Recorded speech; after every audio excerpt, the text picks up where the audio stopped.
ఈ కార్యక్రమం సమర్పిస్తున్నవారు అవార్డు గ్రహీతల మొట్టమొదటి ఏకైక original Thanjavur art academy, Kalasri Thanjavur art academy, door number 1164, near Panjagutta colony signals, Srinagar colony X road నుండి 9వ బిల్డింగ్, ఇండియన్ ఓవర్సీస్ బ్యాంక్ ప్రక్కన, హైదరాబాద్ 73. Website www.kalasriarttemple.com.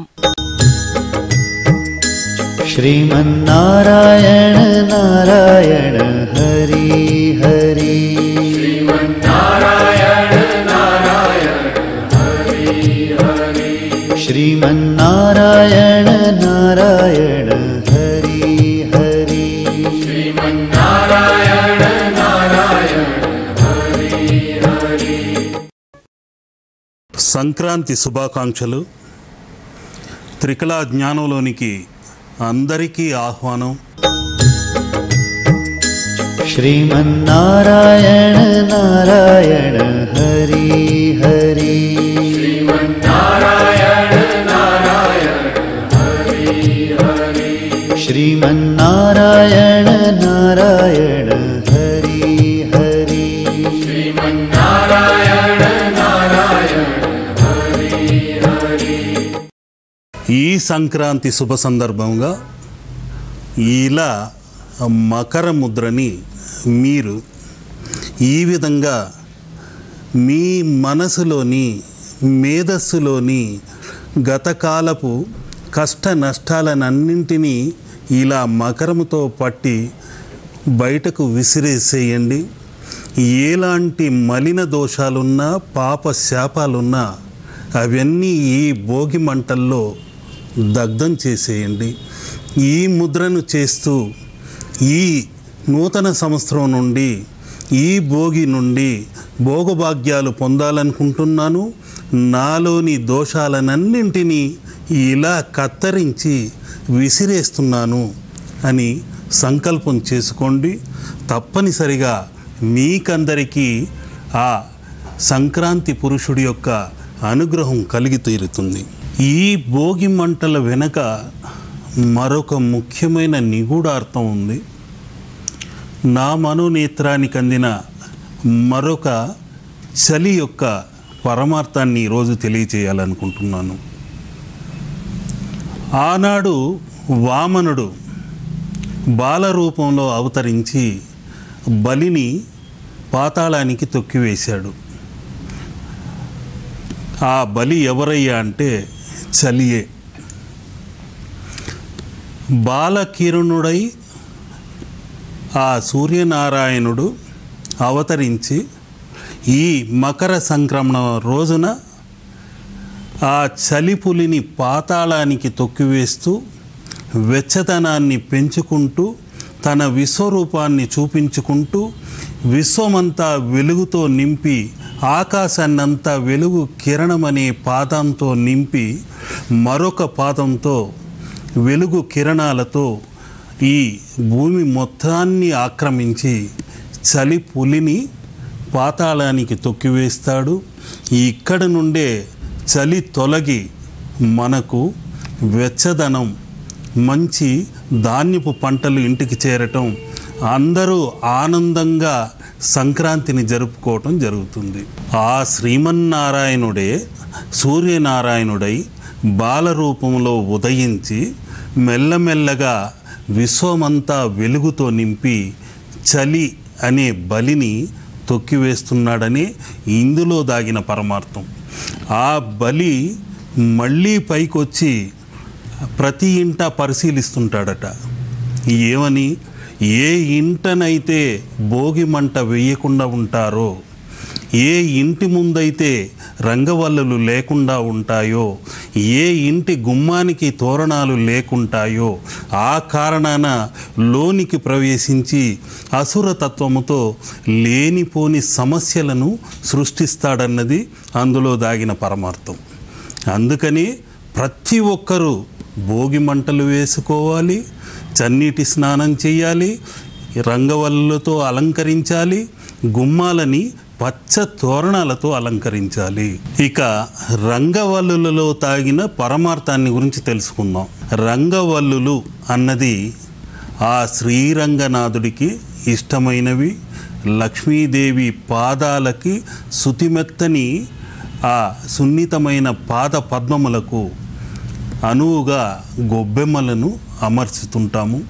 అందుకనే ఇంటి ముందు కళ్యాపు చల్లి పేడతో శుభ్రపరిచినప్పుడు అది నిర్మల ఆకాశానికి సంకేతము.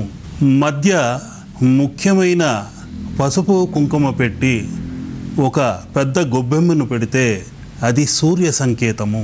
ఆ గొబ్బెమ్మ చుట్టూ మరొక 9 చుక్కలు పెట్టి వెండి దారాల్లాంటి తీగలతో కలిపితే ఆ రంగవల్లియే నవగ్రహ సంకేతము. మరొక 27 చుక్కలు పెట్టి ముగ్గు వేస్తే అది 27 నక్షత్రాలకు సంకేతము.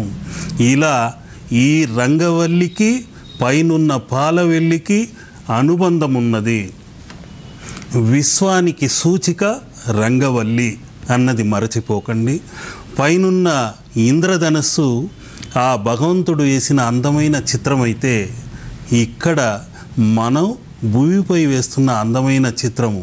ప్రతి ఇంటి ముందు ప్రతి ఇల్లాలు ఒక చిత్రకారిణి అయి సప్త వర్ణాలతో రంగవల్లులతో ఆ ఇంటిని అలంకరిస్తుంటుంది. ఇక రంగవల్లులు వేసిన తరువాత గొబ్బెమ్మలను ఎందుకు అమరుస్తారయ్యా అంటే, గొబ్బెమ్మ అంటేనే గోపెమ్మ అన్నదే అర్థం. మధ్యలో ఉన్న పెద్ద గొబ్బెమ్మే గోదాదేవి. ఆ గోదాదేవి కూడా ఈ భోగి నాడే ఆ రంగనాథుడితో ఐక్యమై భోగించింది కనుక, భోగ భాగ్యాన్ని అందుకుంది కనుక ఈ పెద్ద గొబ్బెమ్మగా మనం అలంకరించి గోదా కళ్యాణం కూడా ఈ రోజునే ప్రతి దేవాలయాల్లో చేస్తుంటాం. ప్రతి ఇంటి ముందు పేడ కళ్ళాపి చల్లటం వల్ల యాంటీబయాటిక్గా ఈ పేడ పనిచేస్తుంది.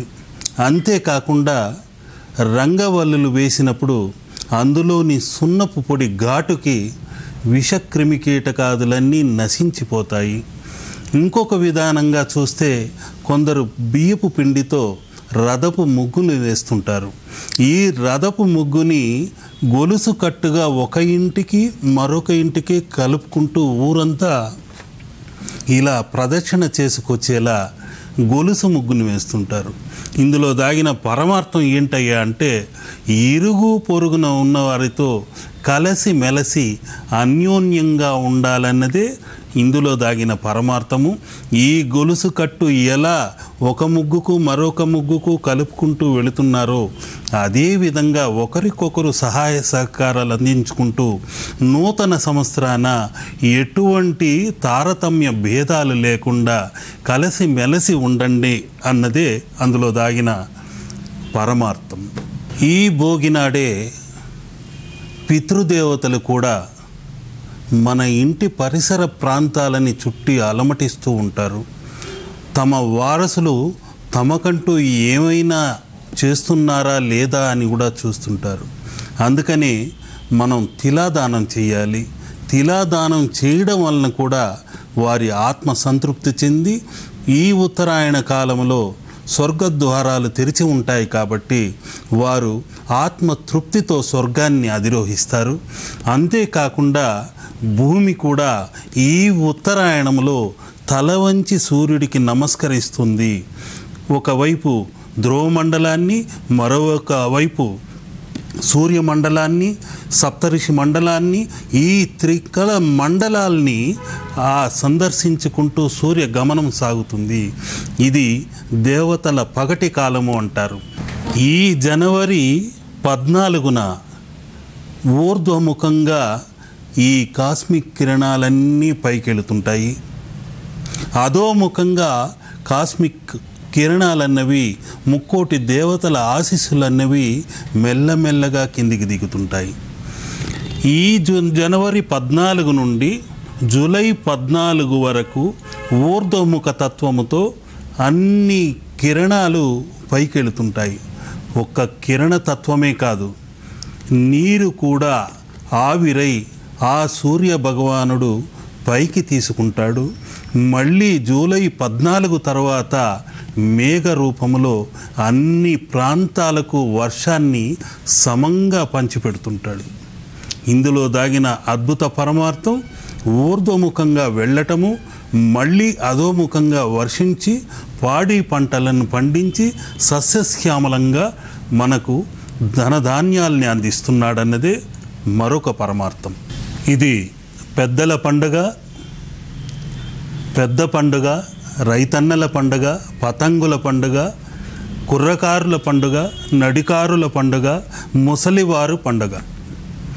అందరూ కలిసి మెలిసి ఆనందంగా చేసుకునే సస్యశ్యామల పండుగ.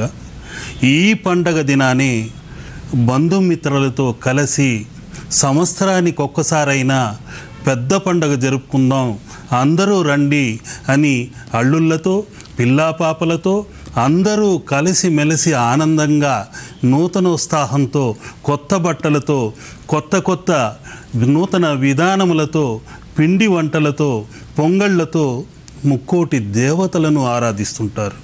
రేగుపళ్ళు అంటే బదరి అని సంస్కృతంలో మరొక పేరు ఉంది.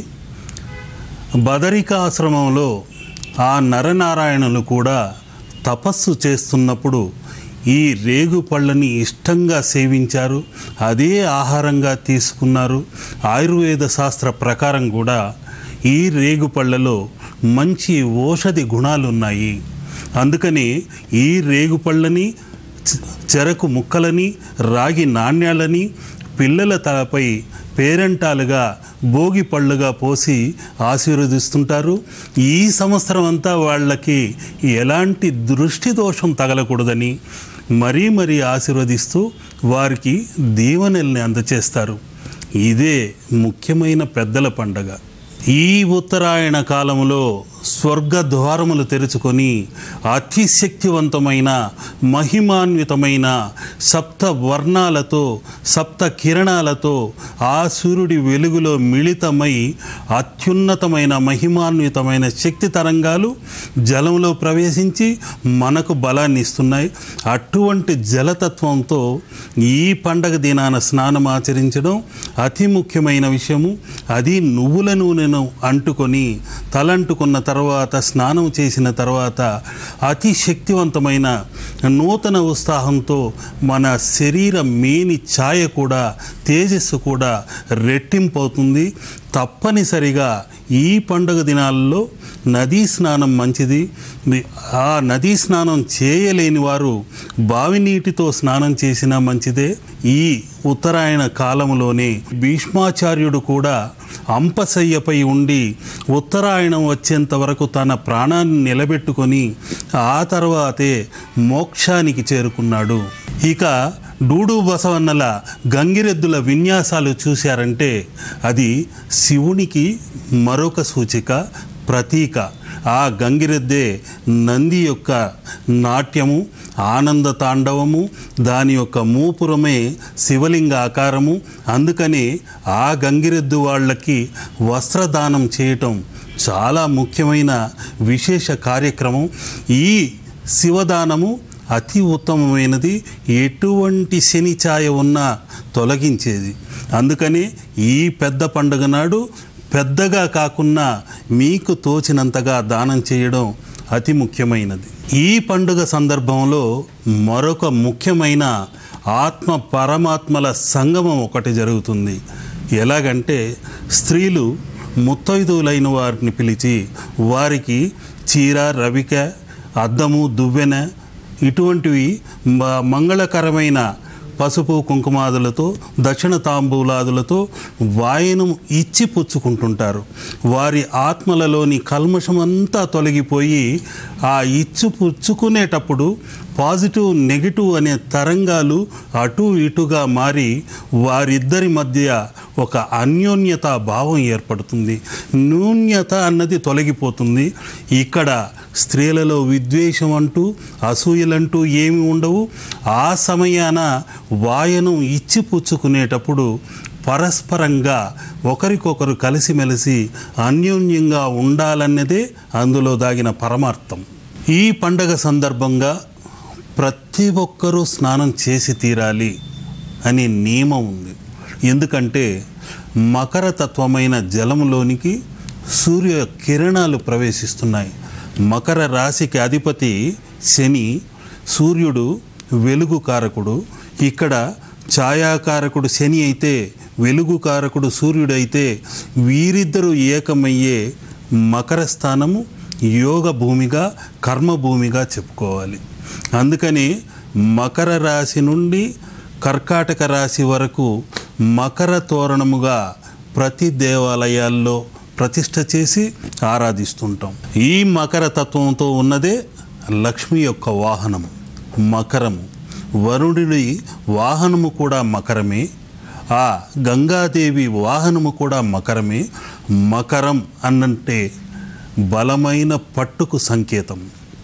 ఈ మకర సంక్రమణం రోజున ధనధాన్యాలతో మన అందరం బలంగా ఆ లక్ష్మిని బంధించి మన ఇంట ప్రతిష్ఠ చేసుకోవాలి. అందుకు ముఖ్యమైన ముద్రను నేను చిత్రించి చూపిస్తున్నాను. ఆ మకర ముద్రలో దాగిన రంగనాథుడిని, రంగవల్లి లక్ష్మిని ఏ విధంగా నా మనోదృష్టికి అందిందో మీకందరికీ తెలపాలనే ఆ చిత్రాన్ని ఇప్పుడు నేను చిత్రించి చూపుతున్నాను.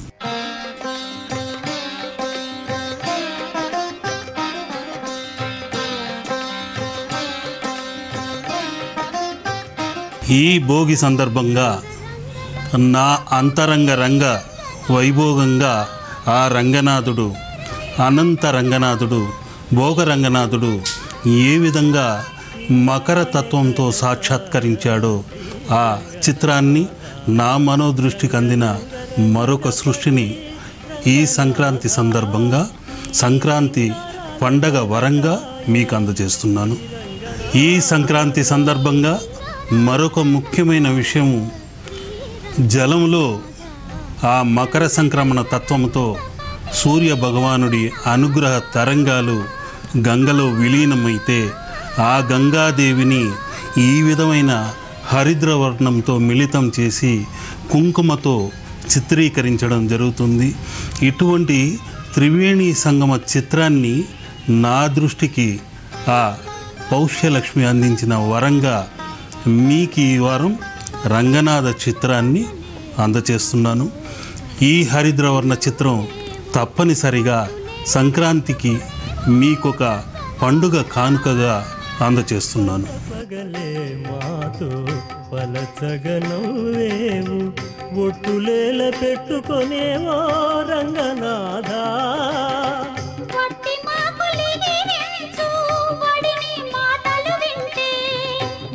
మాకులిగిరిల్చు వడిని మాటలు వింటే రట్టడివి మేర మీరకు రంగనాథ, రంగనాథ శ్రీ రంగనాథ, రంగ రంగ రంగపతి రంగనాథ, నీ సింగారాలే తరచాయ శ్రీ రంగనాథ. ఇక్కడ రంగనాథుడు మీకు కనిపించటం లేదు, ఒక్క మకరము మాత్రమే ఈ విధంగా ఉంది. కానీ ఈ మకర తత్వముతోనే మకర రాశిలోనే మకర కుండలాలతో శ్రవణ నక్షత్ర అంశాన ఆ శ్రీనివాసుడు అవతరించాడు. అందుకనే ఆయన మకర కుండలాల్ని ధరించడం జరుగుతుంది. ఈ మకర రంగనాథుడు ఎలా ఉంటాడో మరి కాసేపట్లో ఈ మకర తత్వములోనే ఆ రంగనాథుడు రంగరంగ వైభవంగా మీకు దర్శనం కలగజేయబోతున్నాడు. ఈ మకర రంగవల్లి లక్ష్మీ ముద్ర ఈ విధంగా రంగవల్లిగా చిత్రించి చూపిస్తున్నాను.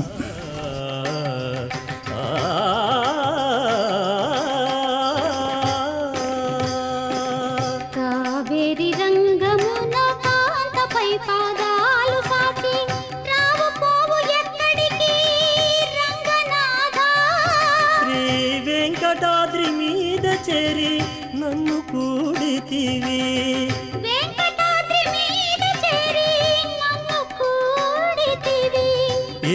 చూచిన నీవే ఇటు రంగనాథ రంగనాథ శ్రీ రంగనాథ రంగ రంగ రంగపతి రంగనాథ నీ సింగారాలే తరచాయ శ్రీ రంగనాథ సింగారాలే తరచాయ శ్రీ రంగనాథ రంగ రంగ రంగపతి ఈ మకర లక్ష్మి మకర రంగనాథ వల్లి లక్ష్మి ముద్ర మీకందరికీ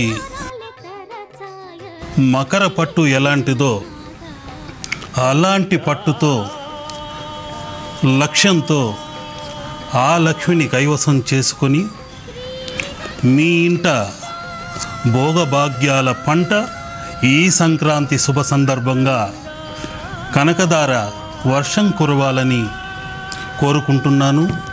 ఈ మకర రంగనాథ వల్లి లక్ష్మీ ముద్ర మీకందరికీ లక్ష్మీకరంగా శుభకరంగా శ్రీకరంగా మారాలని ఈ సంక్రాంతి శుభ సందర్భాన ఆ రంగనాథుడిని వేడుకుంటున్నాను.